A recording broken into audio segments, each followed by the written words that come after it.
இறைமகனே இறைவா தூய ஆவியே இறைவா உம்மை புகழ்கின்றோம். அன்புருவான இறைவா அகிலம் காக்கும் இறைவா அமைதி அருளும் இறைவா உம்மை போற்றுகின்றோம். நெஞ்சில் சுமக்கும் இறைவா நீதியில் நிறைவே இறைவா சுமை தாங்கியே இறைவா புகழ்ந்து போற்றி ஆராதிக்கின்றோம்.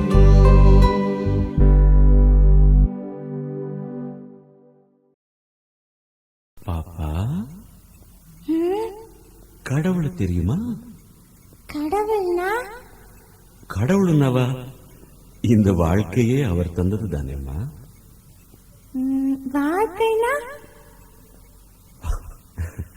சரி, வாழ்வு என்பது பகிர்வாகும். பாடுங்க. வாழ்வு என்பது பகிர்வாகும். வாழ்ந்து சொன்னது இயேசுவாகும். வாழ்ந்து சொன்னது இயேசுவாகும். வாழ்வின் பகிர்வை வழியை கொண்ட வாழும் உலகு வளமையாகும். வாழ்க என்று பகிர்வின் கொள்கையே இறையே வருக நிறைவாய் எழுக. இறையே வருக பகிர்வாய் எழுக. வாழ்வு என்பது பகிர்வாகும். வாழ்ந்து சொன்னது இயேசுவாகும். வாழ்வில் பகிர்வை வழியாய் கொண்டால் வாழும் உலகு வளமாயாகும். வாழ்க என்றும் பகிர்வின் கொள்கையே இறையே வருக நிறைவாய் எழுக. இறையே வருக பகிர்வாய் எழுக.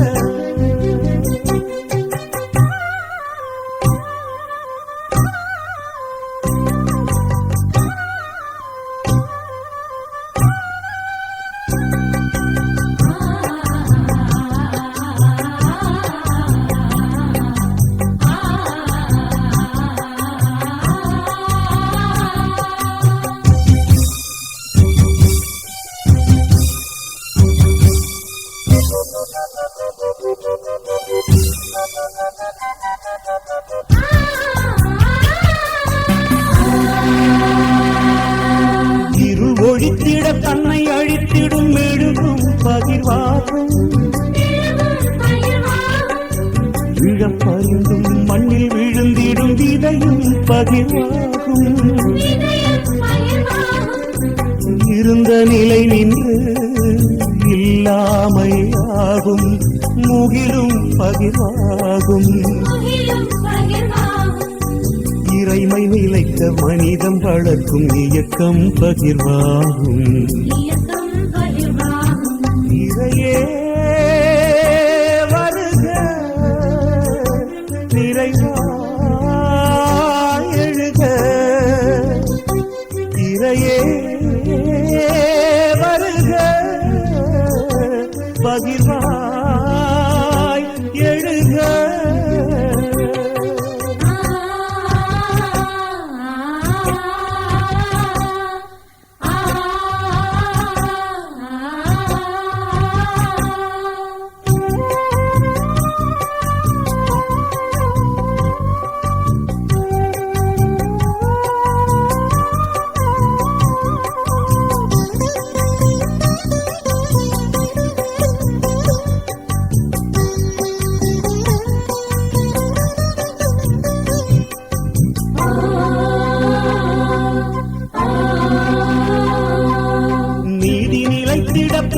உம்மால் எழுப்பும் முழக்கம் பகிர்வாகும்.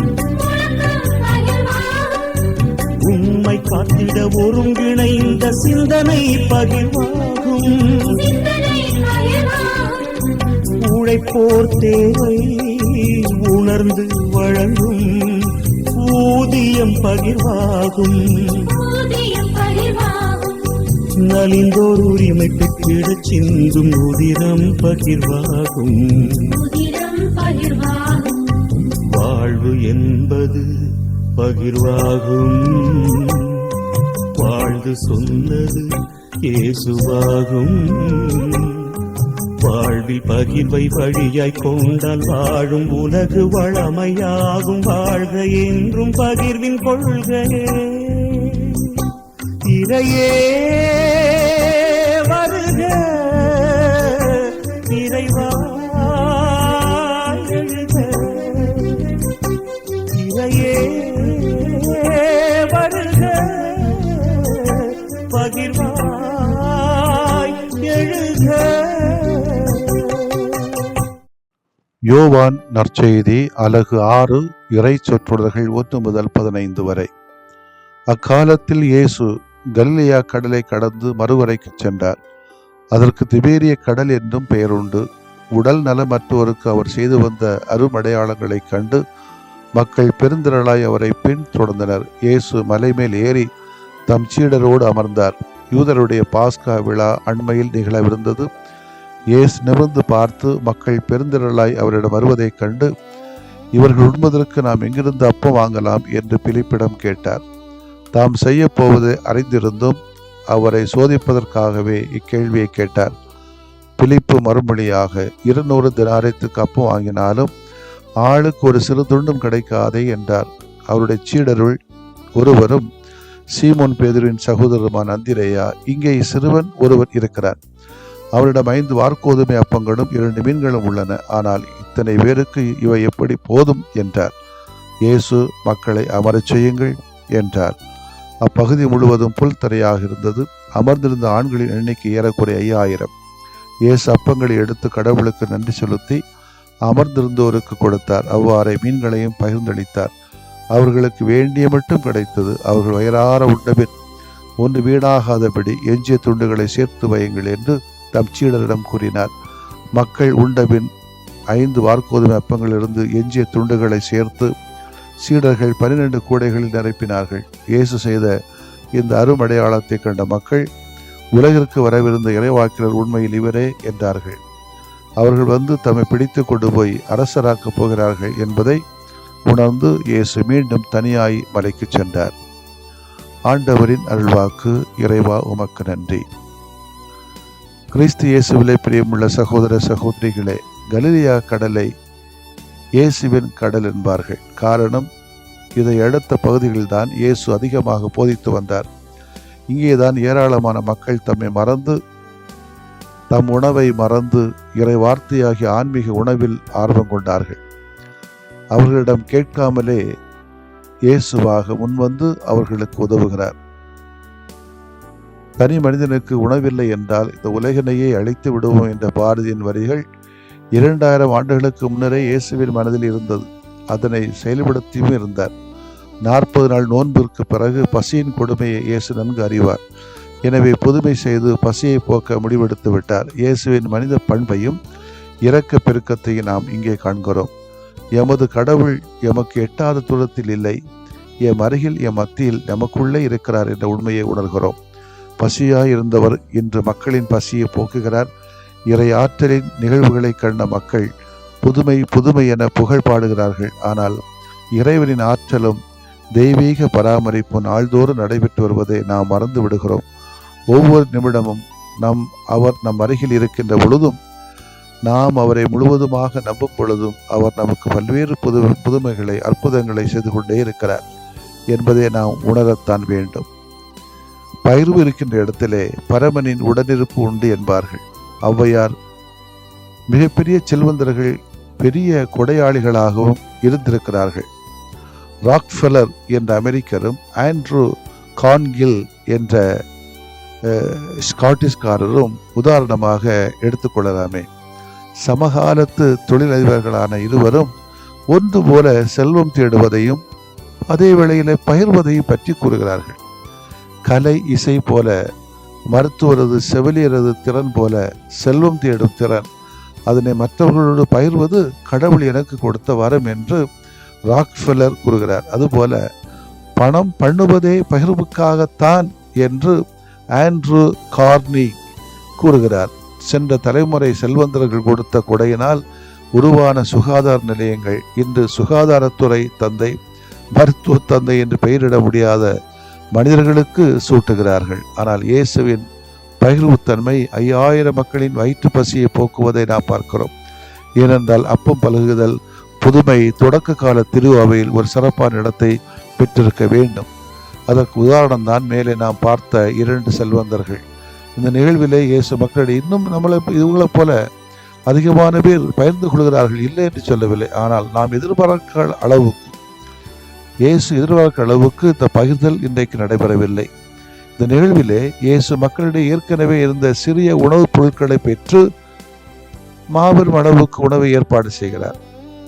மக்களிடையே பகிர்வு முறை இருந்ததால் பற்றாக்குறை நீங்குகிறது. இவ்வாறு அன்பு, பரிவு, பகிர்வு, நட்புறவு பகிரப்படுகின்ற போது மானிட நல்லிணக்கம் வளரும். இந்த அப்பம் பகிர்தல் புதுமை இன்றைய சமுதாயத்தில் தொடர வேண்டும் என்பது இயேசுவின் இறையாட்சி கனவு. இன்னைக்கு 2 வகை பார்க்கணும். ஒன்று, பகிர்ந்து கொள்வது, அளவுக்கு அதிகமாக இருப்பதாலும் இருப்பதை உணர்ந்து இல்லாதவர்களுக்கு கொடுப்பதும் பகிர்தல் ஒன்று. இன்னும் ஒன்று, மீதி வந்தா தூர போடுகிற பழக்கம். ஒரு விஷயத்தை, ஒரு உணவை தூர போடுகிற பொழுது ஒரு ஏழையை நாம் கொல்லுகிறோம் என்பதுதான் அர்த்தம். எனவே எந்த வகையிலும் மீதி வந்தால் அதை பாதுகாத்து இல்லாத எளிய மக்களுக்கு கொடுக்க வேண்டும் என்ற ஒரு படிப்பினையும் ஆண்டவர் இயேசு நமக்கு கற்றுத் தருகிறார். எனவே நாம் நம்மிடம் இருப்பதை பகிர்கின்றோமா, பகிர்தல் வழியாக படைத்தவனை காண முயல்கின்றோமா என்று சிந்திப்போம். திருத்தந்தை ஒவ்வொரு மாதமும் $32,000 சம்பளமாக வாங்குகிறார் என்று சொல்லப்படுகிறது. இது யாருக்கு போகிறது தெரியும்? ஏழைகளுக்குத்தான். இதுபோல பல வகைகளில் கிடைக்கக்கூடிய பணங்களை எல்லாம் திருத்தந்தை ஏழைகளுக்காகவே செலவிடுகிறார் என்பது நிஜ உண்மை என்று சொன்னால் அது நமக்கு தெரிய வேண்டிய தேவையில்லை, தெரிய ஆசைப்படவும் இல்லை. திருத்தந்தை கிடைப்பதை இது மக்களுக்கு பயன்படுத்துகிறார். அதுபோல நம்முடைய வாழ்க்கையிலும் கடவுள் தருகின்றவைகளில் கொஞ்சமேனும் ஒரு பங்கை ஒரு பகிர்வுக்காக, பகிர்தல் மூலமாக ஏழைகளுக்கு, இல்லாத மக்களுக்கு, எளிய மக்களுக்கு, வறியப்பட்ட மக்களுக்கு, நோயாளிகளுக்கு, பெண்களுக்கு, குழந்தைகளுக்காக தவிக்கின்ற மக்களுக்கு உதவி செய்ய முன் வருவோம். ஆமென். மன்றாடுவோமாக. நிறைவின் உருவே இயேசுவே, இப்போ பெற்றுகிறோம். அந்த பாலை நிலத்தில் உமது வார்த்தைகளை கேட்டுக்கொண்ட மக்களுக்கு நீர் வயிறார உணவளித்தீரே, வேண்டிய மட்டும் அளித்தீரே, உமக்கு நன்றி கூறுகிறோம். எங்களது வாழ்விலும் நாங்கள் வேண்டியதற்கும் நினைத்ததற்கும் மேலாகவே எங்களை ஆசீர்வதிக்கிறீர், உயர்த்தியிருக்கிறீர். உமக்கு நாங்கள் நன்றி செலுத்துகிறோம். நிறைவேற்ற பொருட்கள் மீது பெற்றுக்கொள்ளாமல் நிறைவான பகிர்வின் மூலம் இன்பம் காணுகிற சூழ்நிலையில் எங்களை கருவிகளாக மாற்றும். ஆமென்.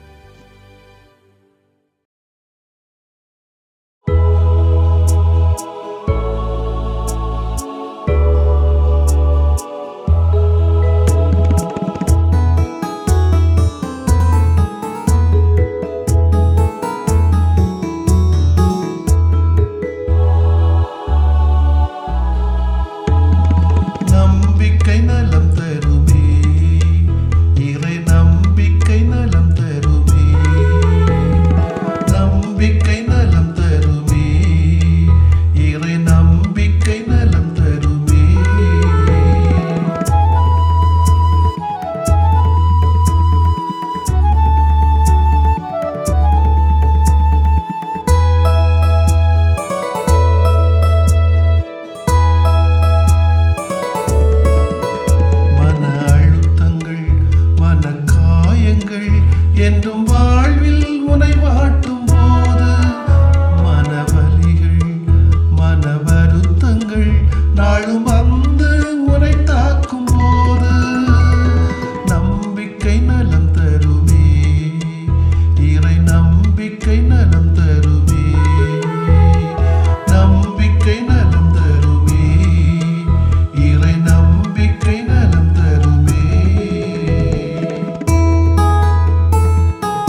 தினம் இருளாய் உனை சிதைக்கும் போது மன பயங்கள் மன ஏக்கங்கள் நிதம் மலையாய் உனை நெருக்கும் போது நம்பிக்கை நலம் தருமே, இறை நம்பிக்கை நலம் தருமே, நம்பிக்கை நலம் தருமே, இறை நம்பிக்கை நலம் தருமே.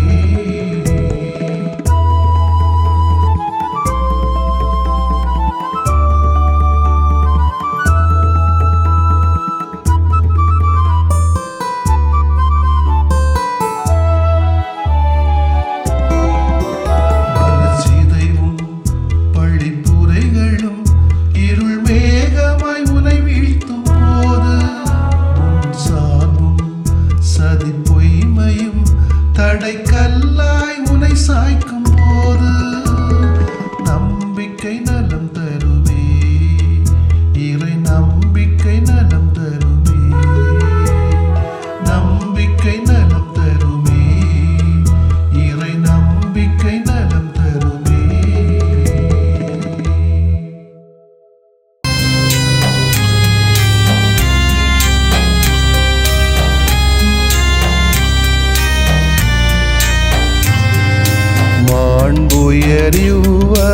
மாண்புயரிவருள்ளடையாளத்தை தாழ்ந்து பணிந்து ஆராதிப்போம்.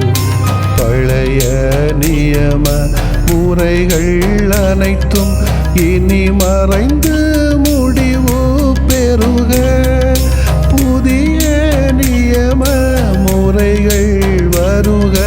புலன்களாலே மனிதன் இதனை அறிய இயலா. குறைகள் நீக்க நம்பிக்கையின் உதவி பெறுக.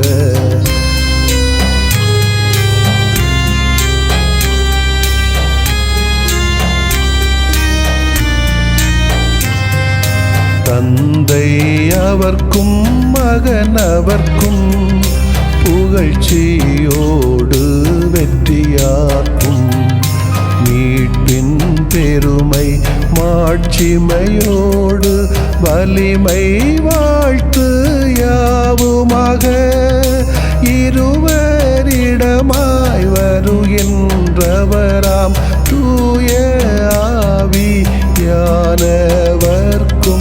அளவில்லாத சமப்புகழ்ச்சி என்றுமே உண்டாகுக. ஆமென். வானின்று அவர்களுக்கு அப்பமளித்தீரே, இனிமையெல்லாம் தன்னகத்தில் கொண்ட அப்பம் இதுவே. மன்றாடுவோமாக. இறைவா, இந்த வியப்புக்குரிய அருளடையாளத்திலே உம்முடைய பாடுகளின் நினைவை எங்களுக்கு விட்டு சென்றீ. உம் திருவுடல் திருரத்தமாகியவற்றின் தூய மறைவருளை வணங்கும் நாங்கள் உமது மீட்பின் பயனை இடைவிடாமல் துய்த்து உணர்ந்து மகிழ அருள்வீராக. தந்தையாகிய இறைவனோடும் தூய ஆவியாரின் ஒன்றிப்பில் இறைவனா என்றென்றும் வாழ்ந்து ஆட்சி செய்கின்ற உம்மை மன்றாடுகிறோம்.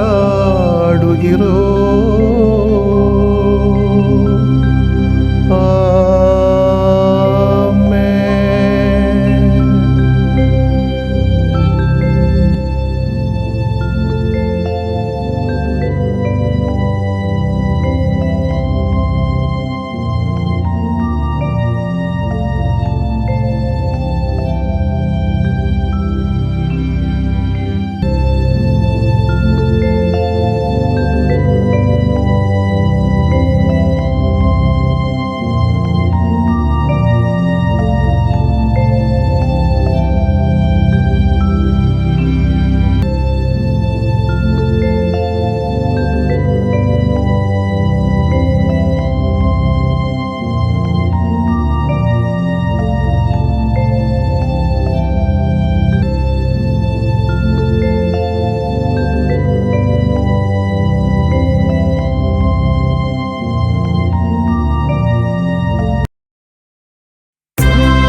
மப்பகரி சரி சாரிகா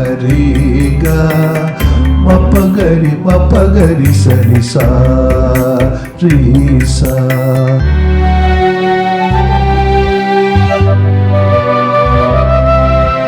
இதயமே இதயமே இயேசு இதயமே, இதயமே இதயமே இயேசு இதயமே, இரக்கமாயம் இதயம் ஆளும் இதயமே, இரக்கமாயம் இதயம் ஆளும் இதயமே, இதயமே இதயமே இயேசு இதயமே.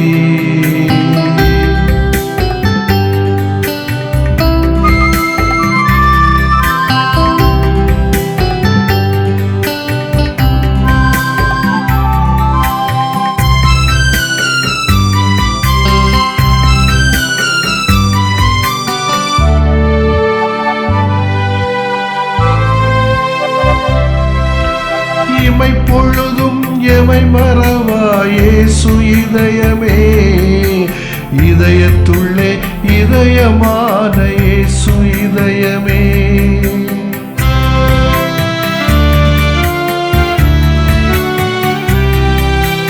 இமை பொழுதும் எமை மறவா இயேசு இதயமே, இதயத்துள்ளே இதயமான இயேசு இதயமே, சுமையெல்லாம் தான் சுமக்கும் இயேசு இதயமே, சுமையெல்லாம் தான் சுமக்கும் இயேசு இதயமே, சுடராக எமை மாற்றும் இயேசு இதயமே, இதயமே இதயமே இயேசு இதயமே.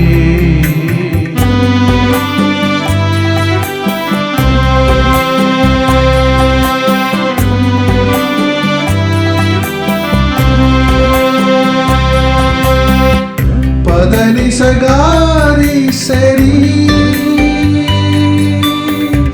பதனி சகாரி சசா பதனி சகாரி சரி பதனி சகாரி சசா. மனிதநேய உணர்வு தரும் இயேசு இதயமே, மன்னிக்கின்ற குணமும் தரும் இயேசு இதயமே,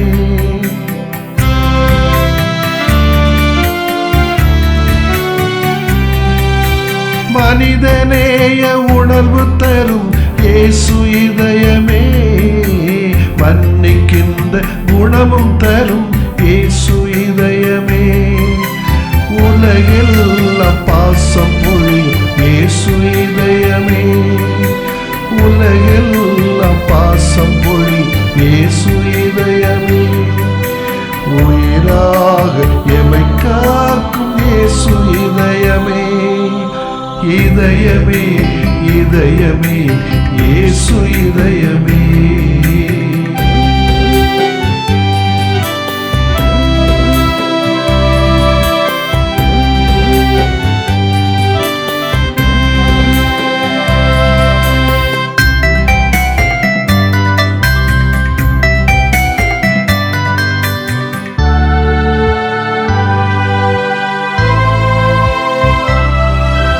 நீதி வழியில் நிதம் நடத்தும் இயேசு இதயமே, நிலையான நிம்மதி தரும் இயேசு இதயமே,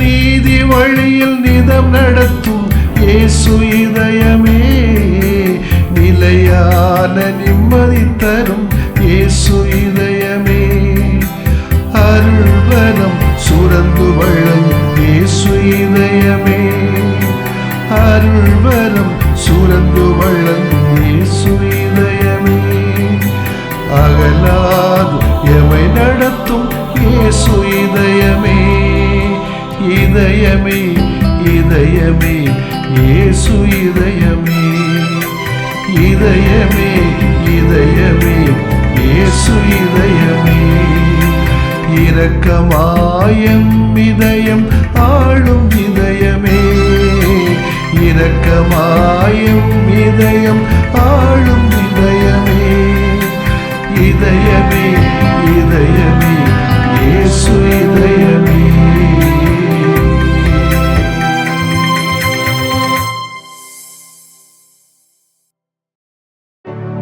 நிலையான புகழுக்குரிய